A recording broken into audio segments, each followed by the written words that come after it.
And the context of why we're actually doing this interview is because we want you to talk about how you're teaching Teaching. English online. How much would you say you have made from all the different things that you do online? And then also, how much would you say that you make money online, specifically with just teaching English? Okay, so everything that I do online up to date, like I haven't been tracking since last year, October, but it's been more than I would say 300,000 rands online that I've made since I started. 300,000, yeah, 300,000 And you rands. started when? August 2021. Wow, wow, wow. So that's like about 100K every single year, Um, more or yeah, less. well, almost 100, 150, 100, yeah, somewhere there. You're the rug, all my problems that I shove. I got nightmares in my head, I fear that the thoughts build up until I can't. In this video, I'm going to be interviewing Malebo Nkosi, who is a content creator, entrepreneur, YouTuber, TikToker, and someone who is basically making money online. And we're going to be mostly focusing on her journey and how she's earning income by teaching people English online. If you've ever been curious about how can I teach people English online, how much can I make, we're going to be talking about all that with Malebo Nkosi. So just before we get into the interview, make sure that you like this video just to show your support. Hit the subscribe button and the bell notification. Otherwise, let's get into it. So, ladies and gentlemen, at this point, allow me to welcome Malebo Nkosi. Um, I can try and introduce her, but I think it may take me a bit of a while because I she has a bit of a long CV. So I'm just going to allow her to introduce herself with her short bio. Hi everyone. So my name is Malebo. I'm 28 years old. So I firstly identify as a child of God. I think that's the first thing I'd like to mention.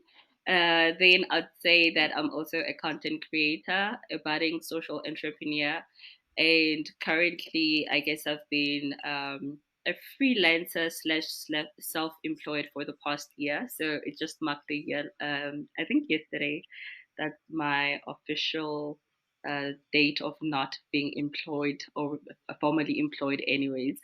So yeah, that's a bit about myself. I have a YouTube channel. I create content on TikTok. So yeah, that's essentially what I do. I try to share information and knowledge about various things.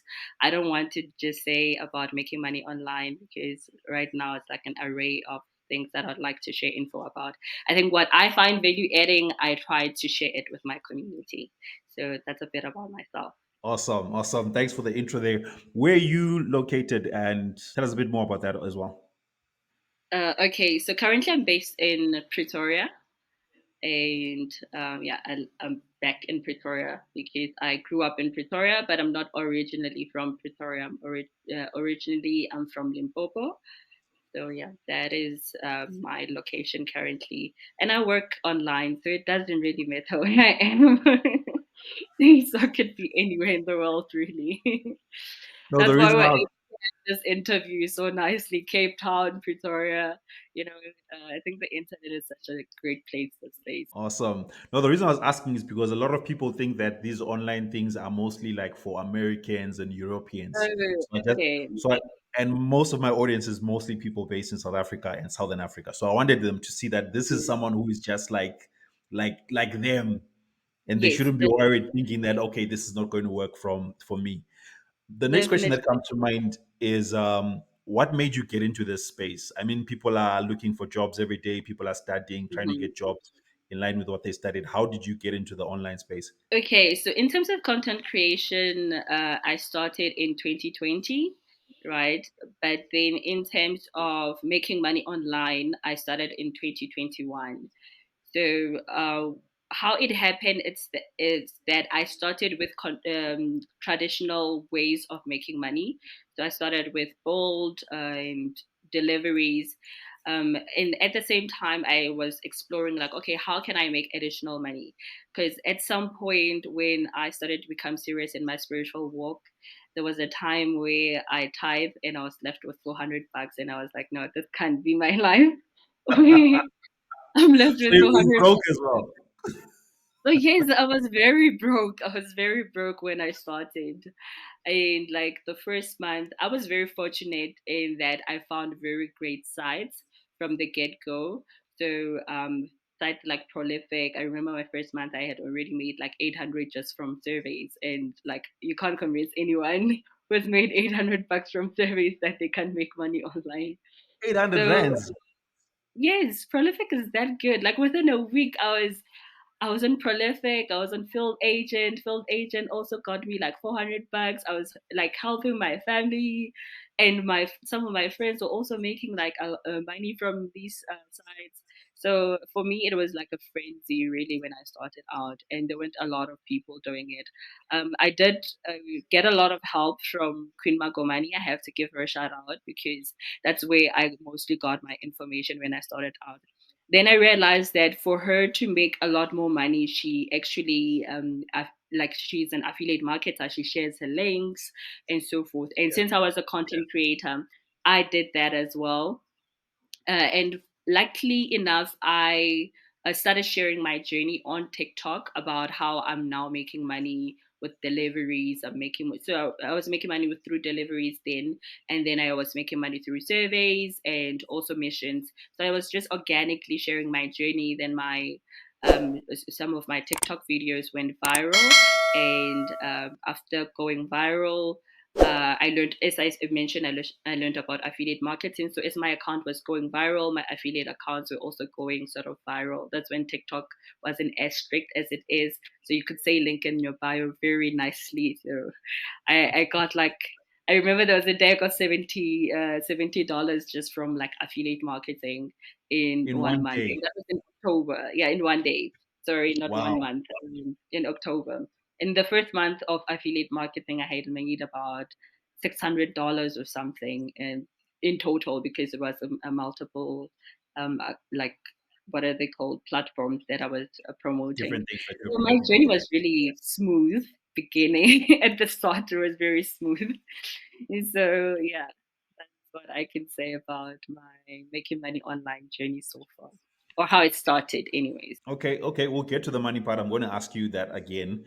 But you mentioned that like you started creating content on YouTube and TikTok. That Yes. you get started in the online space, you have to be a content creator. Is it only Yeah. limited to content creators or No, what? not at all. Not at all.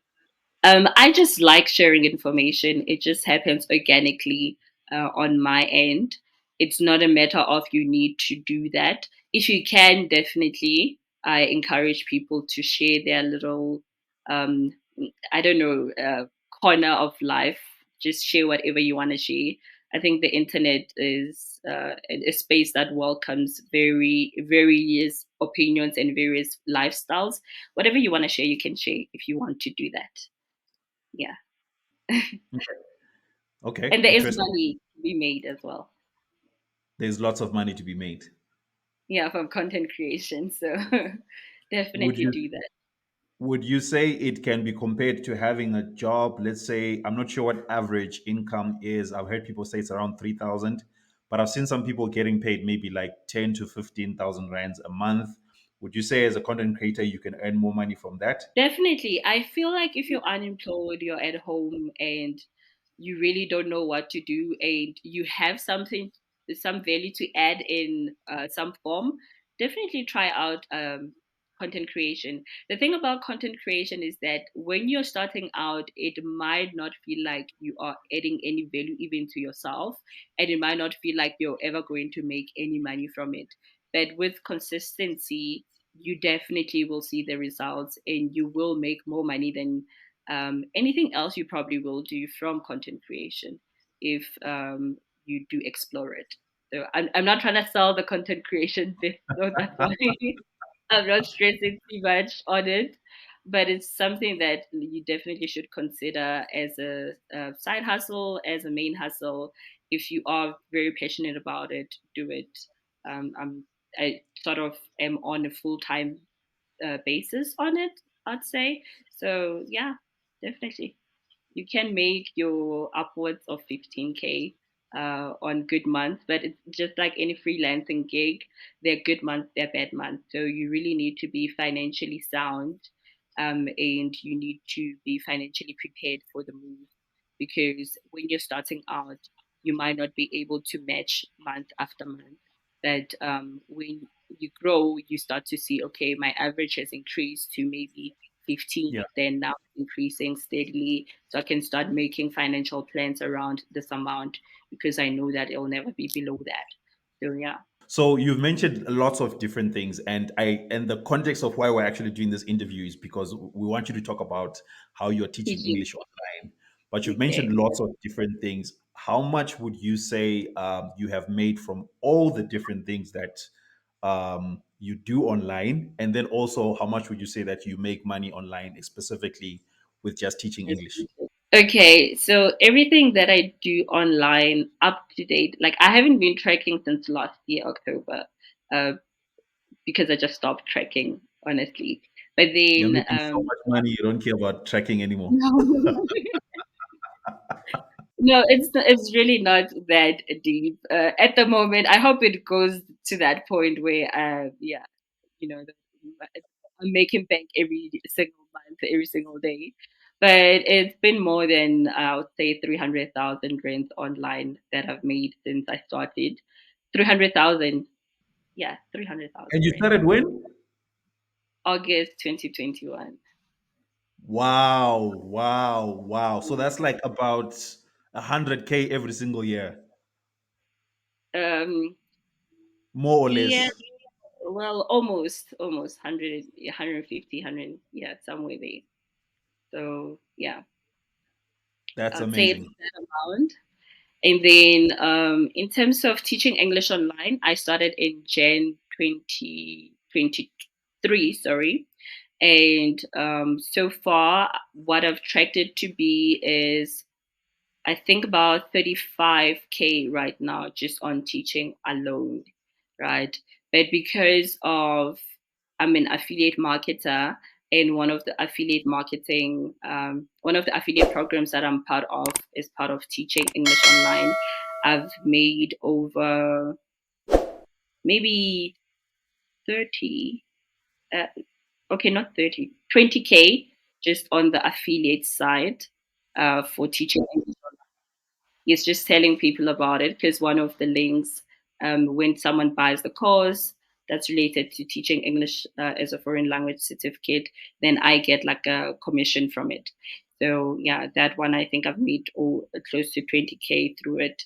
And I guess I also have digital products where I teach people how to teach English online.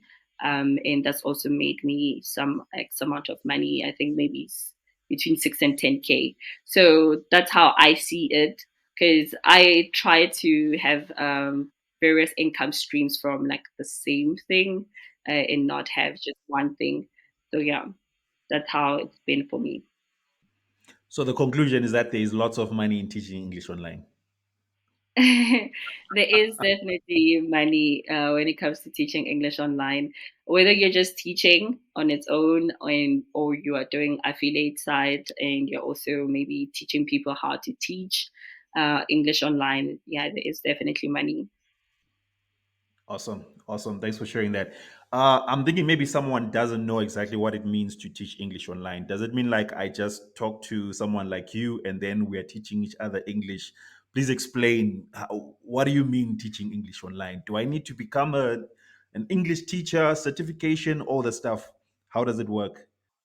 Okay, so when you are teaching English online, right? It's part of what is called ESL. So it's the industry. It's called ESL, English as a Second Language. So when you are teaching English online, you're mostly teaching people of other languages. So they are in countries where most of them they don't get any exposure whatsoever to the English language. So like countries based in Europe, European countries, apart from like London and the British, basically. In majority in Ireland, majority of them don't speak English. Asia, majority of the people they don't speak English. North in South America, sorry, majority of the individuals they don't speak English. And a bit of North America, like your Mexico and stuff. So that's basically what you're going to be the market that you're going to be catering to. you're catering to individuals based in those environments. And there are language schools, like the school that I teach for, that already has customers in those particular locations, and they hire people in native speaking English countries, or even if as a non-native, as long as you know how to speak English really well and you have a neutral accent. You need to get maybe a TOEFL certificate, which stands for Teaching English as a Foreign Language. And without a degree, most of the time you can get started even. You don't necessarily need any degree or any other qualification apart from that certification. So that certification tend to become like a standard of some sort, but you can get it within 3 hours, and you can also get it for free from platforms like Teacher Record, or you can get it for 219 on TEFL Universal. So you said I don't need to have a degree and I can just do like a short 3 hour course to get that certification and then I qualify to start teaching English. Yes, essentially. Okay. So basically anyone can do this. Anyone who knows how to speak English can do it. Let's not say anyone can, because we stand a risk of, not lying per se, but selling it incorrectly in a sense, so, or advertising it incorrectly. So if you know how to speak English and you can teach others how to speak English, definitely go for it. Okay, so let's say like I'm interested in doing this and I want to start. What are the steps that I would need to follow for me to by the end of maybe the week I become an English teacher? Okay. So the first thing is getting your TOEFL certification. The second thing is research. You need to do a lot of research, just like any other industry that you're going into. You need to understand what is ESL, what are you going to be doing. Yes, you now have a certification, but what does that certification allow you to do? And you then go into the different documents that are going to be required when you apply, because you're applying for a job, right? Or let's just say you're applying to become a freelancer, because it's not necessarily a job. So as you're applying to become an independent contractor, you try to meet the requirements and also ready your documents. So the documents that you're going to need are things like your CV. You're going to need an intro video. You will need to understand what a demo lesson is. You'll also need to maybe have your TOEFL certification ready, as we spoke about it already. So those are some of the documents that you're going to continuously be asked for, or the steps that you're going to continuously be asked for. So you do research on that, like how do I prepare my intro video? What do I need to say in my intro video? Why do I need to put together an intro video? Who is it speaking to? Am I speaking to the recruiter or am I speaking to the customer? Right. So you need to understand all those things. And after you understand that whole shebang, basically you can start applying to the schools that allow you to apply to them. As mentioned, you don't need a degree, but there are schools that require a degree, meaning you're not going to go to schools that require a qualification or a degree. You'll go to the ones that say, okay, we just want a TOEFL certification. Maybe we might want an intro video. Maybe we might want you to put together a demo lesson. So that's essentially how it's going to be. Okay. Uh we both live in South Africa at the moment and we know about this thing called load shedding. How do Mhm. you handle that? Like maybe you've got, I don't know, you've got maybe an appointment with a student, then suddenly there's load shedding. And also the other question of like access to the internet. Not too many people in South Africa or in Africa as a whole have got access to the internet. How, personally, how would you handle such challenges? Okay, so I'm going to start with the first one regarding load shedding. I'm fortunate to not experience load shedding where I stay, so I don't have to deal Wow. with. Where do you stay? We want to come stay there also. Just stay close to hospitals. So whenever you see a hospital, start looking for for accommodation in and around that place.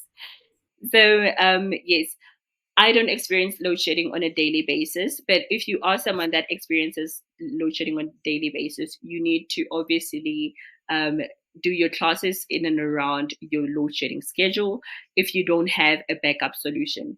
If you do have a backup solution, or if you, let me not say if you do have, um, in the long term, you can invest in a backup solution, right? So your first month, second month salary might need to be reinvested in your craft. As someone that wants to work from home, as someone that wants to enjoy the liberties of working um, remotely, right? So then you then need to get a backup solution, which could be a UPS, which stands for uninterrupted power supply. I bought a power station. So this just means that I charge this battery whenever I have electricity, and when there's no electricity, I can then use it, right? You always need to make sure your laptop is charged.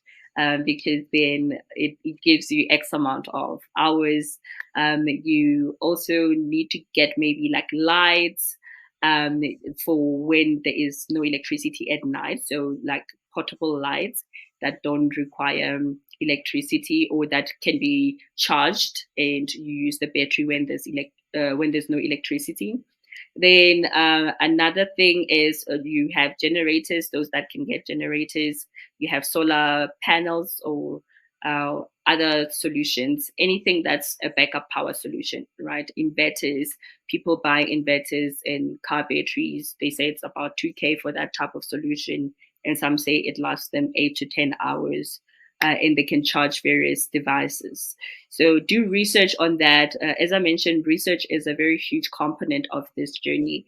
And you might not start with having all those fancy backup solutions. I only bought my backup solution a month ago. It's like 2 weeks old, because this entire time I've just been almost freestyling because I do have power cuts from time to time.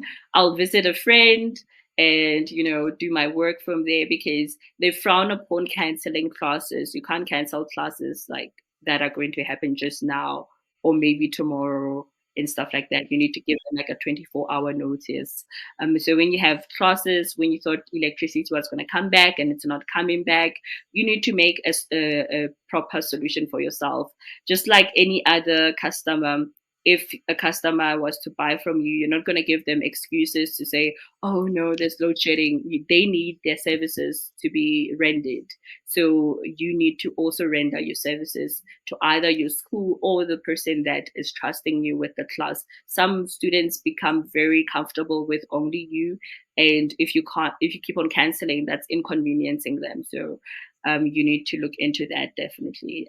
Yeah, there's no way around it in terms of a backup solution. You need one, regardless of whether you have load shedding or not. As I mentioned, I have power cuts, but I needed to get one as a result of that. And then you asked me a second question. Can you please repeat the other question? I don't know if you remember. I'd mentioned the issue of the power cuts and then the issue of Wi-Fi connection. Oh, Wi-Fi connection.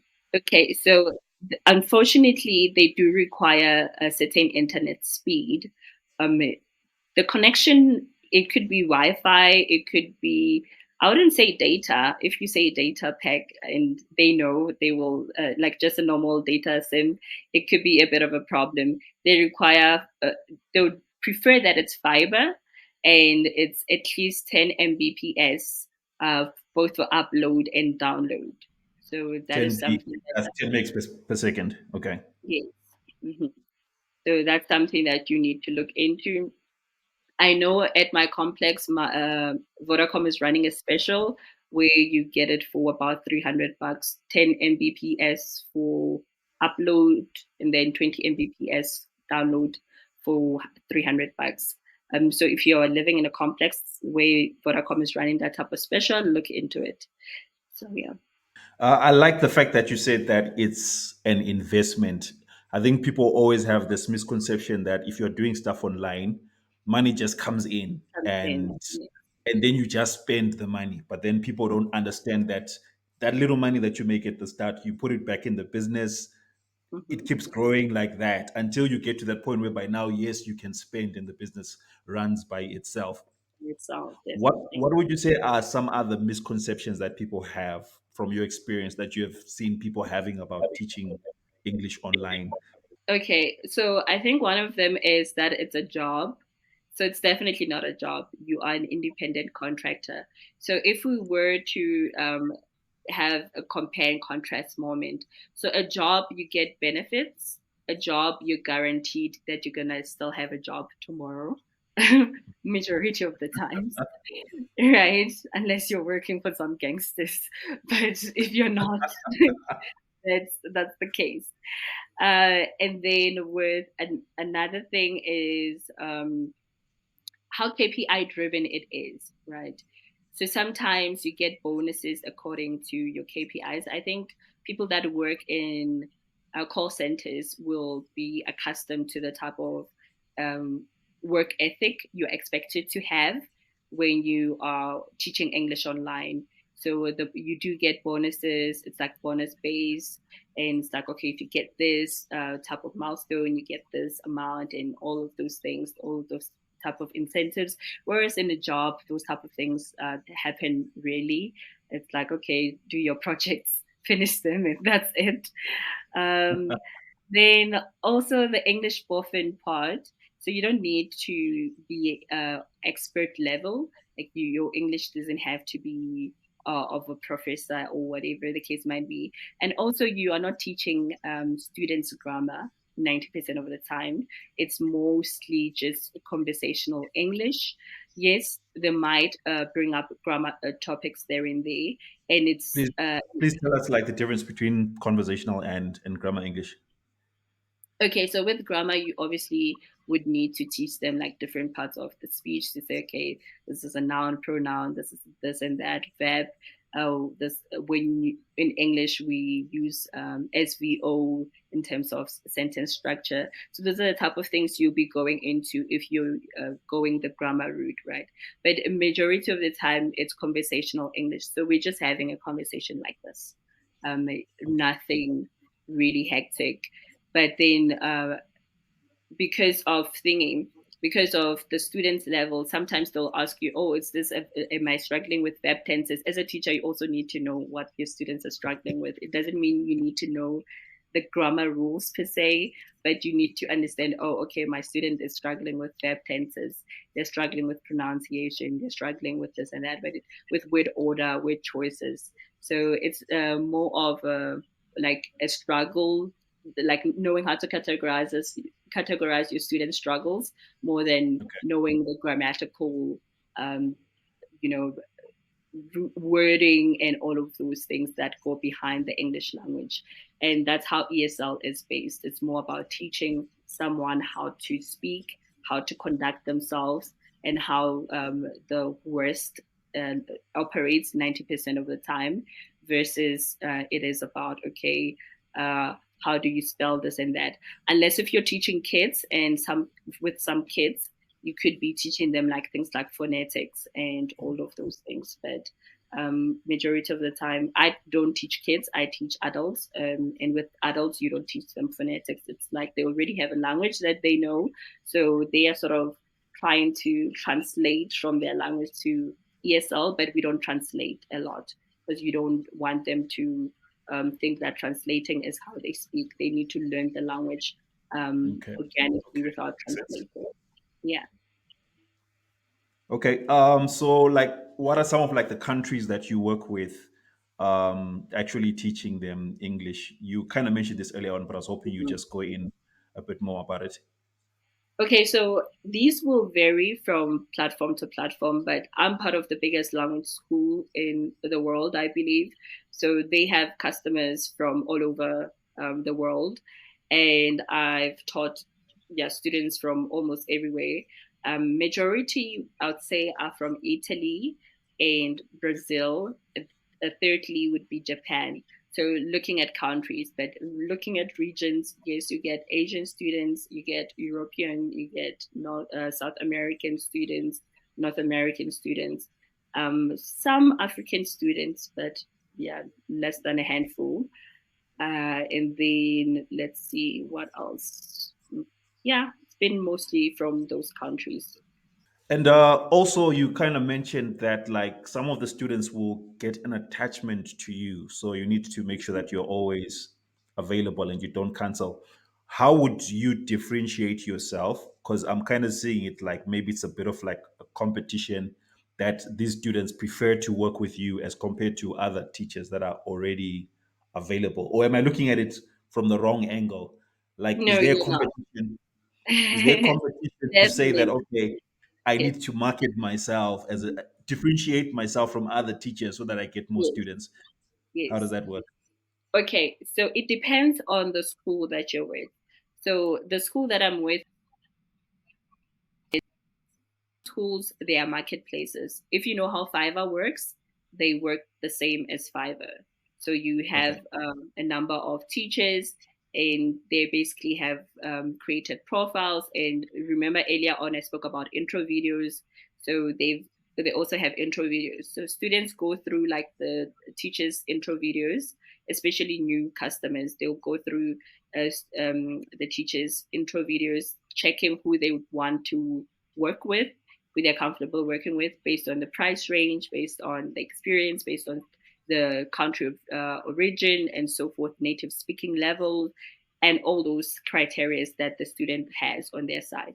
Then they pick a student. Some platforms have trial lessons, and the boring part about trial lessons on some platforms is that the student doesn't have to pay for a trial lesson. So they get a lesson with you, you teach them, and they get to see how your teaching style, and decide whether or not they Work. basically work with you, right? And you definitely need to impress the student with that trial lesson. And the more you convert, because the platforms are algorithm based, just like any other marketplace, the more students you convert, the more higher you rank as a teacher, and the more students you'll get, and the more money you can charge. So that's basically how it works with marketplaces. And the platform that I'm on, as I mentioned, is not a marketplace, so I don't need to impress students as much, but you do get ratings. So because you are rated by every almost students can rate you if they want you, if they want to, you definitely need to impress because they can give you a very bad rating. Bad ratings are equivalent to suspensions and other things that you wouldn't want as a teacher. So, as I mentioned, the work ethic is very similar to a call center, basically cutthroat vibes. So, you are competing for your life daily. So, yeah, that's Okay. essentially. Thanks for explaining it that way. And I personally think it's another misconception. Like I mentioned, people always think that these online things are just easy because it's online, but people don't consider that, okay, no, you have to work and you have to actually improve so that you get better clients, you get better students, eventually means you make more money. My next Essentially. question will be about, okay, now I'm making money. How do I handle the issue of like paying taxes and stuff in the South African context, but also in general, because not everyone that who watches these videos is from South Africa. Yes. So as a freelancer, teaching English online and content creation, you are seen as a freelancer, right? And as a Mhm. freelancer, you need to pay tax twice a year, but three times in a year. So you pay provisional tax. Right? I don't know how it works in other countries, but that's how it works in South Africa. And basically you pay tax similar to how businesses pay tax, which is you are estimating how much tax you are going to be you're going to be how much money you're going to be making, and basically you pay tax according to that, right? And if you don't pay the tax in time, you will be penalized for not paying when you were supposed to. But I honestly prefer just paying tax once, just like I would do when I'm in a normal job where you pay once. But just know that if you do it the same way that I do, you will be penalized. If you're doing it the right way, it's twice a year and three times. It's three types of what are they called? uh, Submission, basically, where you submit your income tax, your tax returns to SARS in that manner. So it's your responsibility, no one else's responsibility. So the companies that you work for will pay you, and they're responsible only for that. And with your side, you are responsible then for going to SARS and declaring the amount that you received. And with obviously as a content creator or as a freelancer, sorry, I love content creation so much.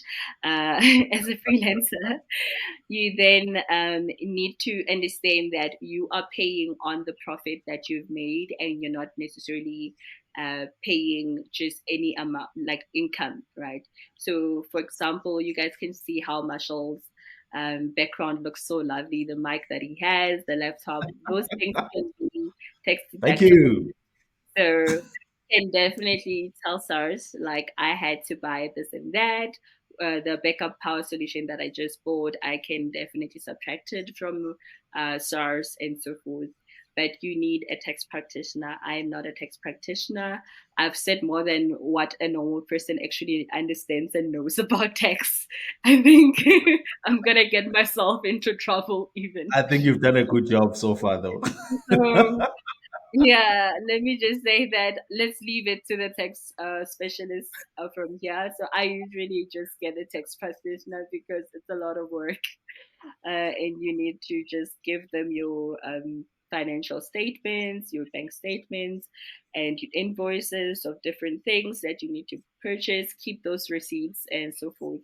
Rather plan with them before you even start. But we know that most of us work backwards instead of planning first, and yeah, that's how it usually works, I guess, on my end as well.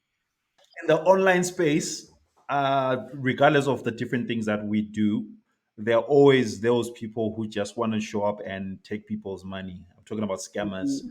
Are there any Mhm. like scams that we need to be aware of when it comes to Yeah. teaching English so that we don't fall Okay. into the scams?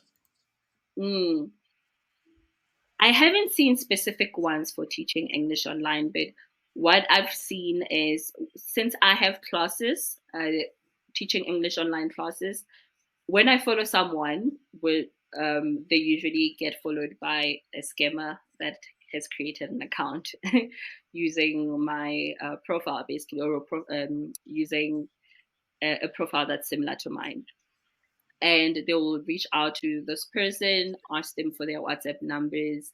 They go to WhatsApp. Now they're even stealing their TikTok accounts. And so someone with 9K followers, a person using my profile, stole their account. So that is one of the scams. Then the other one is cryptocurrency. Cryptocurrency is legit. Making money through cryptocurrency is a legit way, but I don't talk about cryptocurrency, and I also don't talk about trading as much. I might talk about it from an affiliate marketing perspective, but I don't trade, nor do I give financial advice on trading, nor do I give financial advice on cryptocurrency. So those are some of the scams that I know a lot of my followers are plagued by, not even bothered by. It's a problem. The moment you follow me, this person follows you and goes into your inbox, and a lot of people believe it's me. So yeah. And then in terms of just being safe, don't interact with people you're not sure about, I would say. And Exactly. also, let's leave this mentality of WhatsApp, unless if like there's a reason for us to go on WhatsApp, because that's how people actually end up falling for traps, because they get you exactly where you feel more comfortable and more at home. Like WhatsApp is such a personal space. So you're there like, no, I already have this person's WhatsApp number. Surely they can't do I anything. can't And cheat. that's exactly where they're gonna do something. Exactly where they're gonna do something. So yeah, if you don't have to talk to someone via WhatsApp, don't. Yeah, that Yeah. would be my, because that's where they're gonna send links, send so many things. They have so much access to you right now. At that point, it's over. If you already done that, please make sure you analyze the people you have on WhatsApp. You scrutinize them closely and make sure it's only loved ones and friends. I prefer WhatsApp for that, loved ones and friends. And yes, we do have WhatsApp groups and all those things that are nice, but yeah, try not to. Yeah, like I also think like people need to ask themselves the question. Like Malewa, I've seen your TikTok, I've seen your YouTube. You've got thousands of followers. Mhm. Does it make sense that this person who talks to thousands of people It's just DM'd gonna me be and said, "What's your WhatsApp number? Let's chat." let's chat. That should ring in Let's your have head the that no, time. this is a scam. Number two, you already mentioned it. You might recommend maybe a forex trading platform, but you do never talk about it. About it. Then, Pets and like, just one. then you come into their inbox and you're only talking about forex, something you've never spoken about on your channel. Yeah. As much as I'm sorry that people do get scammed, but sometimes we allow ourselves to fall for these scams because, come on, We man, think about it. do. Come on, don't fall for these things. Yes, yes, yes. I don't want to be harsh about it because I understand that in terms of our exposure to what can be a scam, it's not the same. So, but it's definitely something that I see a lot of people falling for. Where if someone DMs them, they don't question it and they start thinking. And even loved ones and friends, they'll be like, "Okay, did you DM me?" Like, but you can ask me where we met. That's a simple question. Just ask the person, "Where did we meet?" And Exactly. if like they can't answer Oh, you let's because do a video call. let's do Since a they video got your call. WhatsApp, let's do a video Yeah, call. let's Yeah. do a video call. That's one safe measure to take. It's very interesting. Mhm. Okay, to move on, and so that this is not too long, I'm just going to ask you some rapid fire questions, and Okay. so that aside from who you are as a professional teaching people to teach English online and starting businesses online, we just want to get to know a bit more about you. So the first question I'm going to ask is, what's one movie you recommend every entrepreneur should watch? A movie. Okay, it's not a movie, but it's definitely something I recommend entrepreneurs to watch. Shark Tank. Definitely, especially when you feel like your idea is about to take off. Just Mhm. watch a couple of the episodes from Shark Tank. They'll definitely inspire you to scrutinize your idea very closely before you go to investors or sell it to another person. Yeah. Nice. I know you would say the Bible, but another book that you recommend entrepreneurs should read aside from the Bible. Okay. So it's two books because one is about Christianity or spirituality. So it's called The Purpose Driven Life by Warren. Okay, I forgot his name, but it's The Purpose Driven Life. Okay. So it's a 40-day challenge where you grow closer to God. And then the other one is my personal MBA. A friend of mine recommended it. So if you definitely are in a journey of learning more about businesses and you just want to know how I can do it without having an MBA or without spending millions of, okay, not millions, but thousands of rands on a qualification like an MBA, definitely read my personal MBA. So yeah, that's a book I Awesome. recommend. Awesome. And then what's one thing that's inspiring you right now? I think it's just the space that we're currently in terms of the internet, right? I think the internet it's like very inspiring. So I I don't know a lot of people that I follow anymore. Like I find like so many great gems on the internet right now. Like I'd find like a total stranger. So I think just the internet is quite an inspiring space for me at the moment. So yeah. Okay. Yeah. Three, or should I say top three people who have influenced your journey? Top three people. Okay, definitely my mom, my aunt, and Professor Mochetti. Right. So those are the three people I'd say. And opera. Yeah, I don't know. Opera somewhere will. I always, yeah, love her. So I love her very much. So yeah, those three, four people. Well, I mentioned four people. My mom and my aunt are like the same, so we can count them as one person. It's four, but you gave us a bonus. No problem there. Yeah. And so, who is Malebo when you're not running a business? What are some of the things that you enjoy doing aside from running your business? I enjoy traveling. Um, I enjoy going out with friends. I enjoy just being spontaneous. I'm one person, I never have plans on the weekend, but I'll always do something. So I love going to church events. So it's a new thing of mine. Like I try to go to every church event that's there. And yeah, what else do I like doing? I just like sharing information. So I'm one person, those people that have rings on their WhatsApp status. So Mhm. I'm that type of person. I think my WhatsApp people don't like that, but they know once I start, I don't end, and then I'll remove the rings and bring new rings. So yeah, that is me. That's basically me. Yeah, but yeah, I just love people, being around people, and yeah, family, friends. That's me. Awesome. Awesome. And then let's say you were in my shoes and you were the one who was doing the interview. What's one question that you would have asked me that maybe I didn't ask in this interview that you know will bring value to people? Oh, okay. One question. I feel like you tackled all of them. So yeah, one question would be, what is the thing to look forward to when it comes to making money online? Yeah, maybe. What's the one thing to look forward to? Apart from the money, obviously.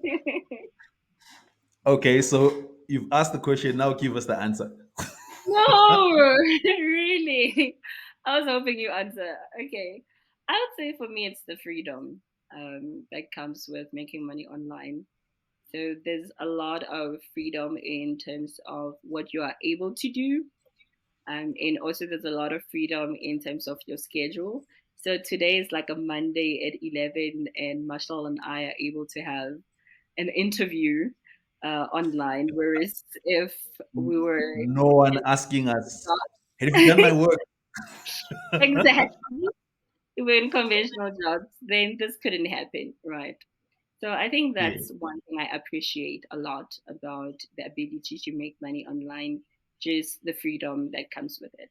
There's a lot of freedom, and it has its own disadvantages as well. But if you use it to, your best of our abilities, then you can definitely benefit from it. awesome. Yeah. And then the last question for the people wanting to follow you or to actually work with you, Okay. where are the different platforms that we can find you? Okay, so in terms of my email address, it's community living triple two at gmail.com. So that is the email that you can find me on. Then my YouTube channel is community living as well. TikTok, how to make money 27. Twitter, yeah, I wouldn't recommend going there, but Malebo NKOSI, because I don't post anymore. LinkedIn, it's Malebo Same NKOSI. here. And with Instagram, it's Malebo underscore Nkosi. So yeah, that's it. Okay.